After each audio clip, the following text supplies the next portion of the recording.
Waymo is voluntarily recalling its software after a number of issues involving its driverless cars. Texas school leaders asked Waymo to pause operations near schools after more than 19 incidents of the cars driving around stopped school buses. And the NTSB is also investigating reports of the same thing in Atlanta. In Los Angeles, a Waymo driverless car also drove through a crime scene where police were making an arrest after a stolen car chase. But Waymo says its cars have 12 times fewer injury crashes involving pedestrians than human drivers. ABC News contributor and Google Tech Policy Fellow Mike Muse is here with more on that. Hi, Mike. So this recall is about a specific failure, but you say it's actually highlighting a much bigger issue. Why?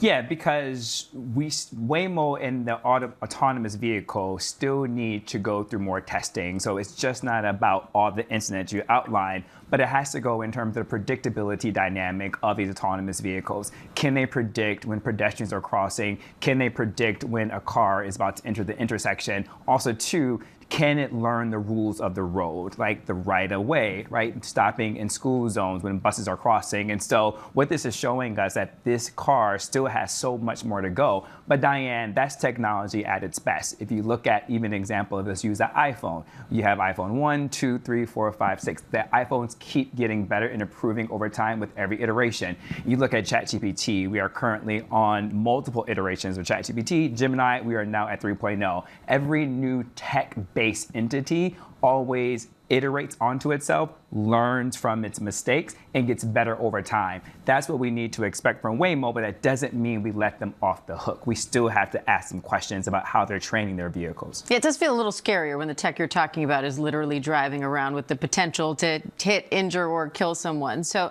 how do you actually train these cars? And what happens when the car encounters something it's never seen before? Yes, and so these autonomous vehicles go through a series of different tests. They are, if you see them sometimes driving in your neighborhoods or in highways or on streets without anyone in it, it is actually doing simulated drives, assessing the road, assessing how other cars signal, assessing how other cars stop when they brake. How are they braking in relationship to the cars around them? They also, too, the software engineers do simulated tests over millions of miles before the cars even get onto the road. So think like a computer simulated system where pilots of airplanes go through to do different test scenarios when they're in the air. The same thing the software engineers are doing when it comes to that, teaching that car about perception and predictability, understanding human behavior and human dynamics, and also, too, learning the rules of the road, which is a situation where it went wrong this time with not stopping at buses.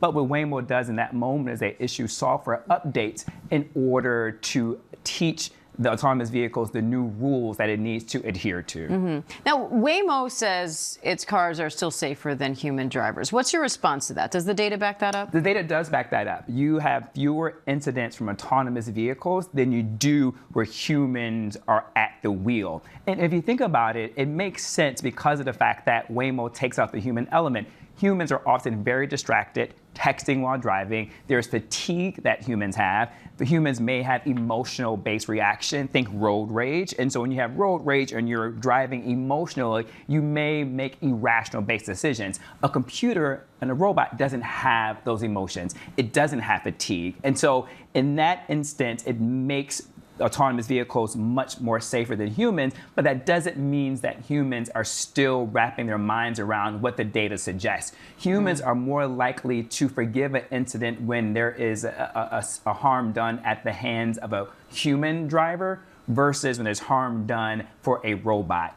Americans and society has yet to really wrap their head around that idea because it is so new, Diane. We expect the bots to be perfect. We do, but we still have to think about this as still a tech company, and it takes different iterations and we're at the early stages. So, Mike, I'm out of time, but what needs to change, and do you see this expanding into more cities? Federal government needs to do better with the regulations so that we don't have a patchwork of different states creating different rules, and we need to have better oversight in the way that we do in car manufacturing, how we have total quality management, we have Six Sigma, so we have different ways and criteria to make sure that cars are manufactured with safety in mind. We need to do a set of standards in the same way when it comes to these autonomous vehicles. All right, Mike Muse, thank you. Thank you.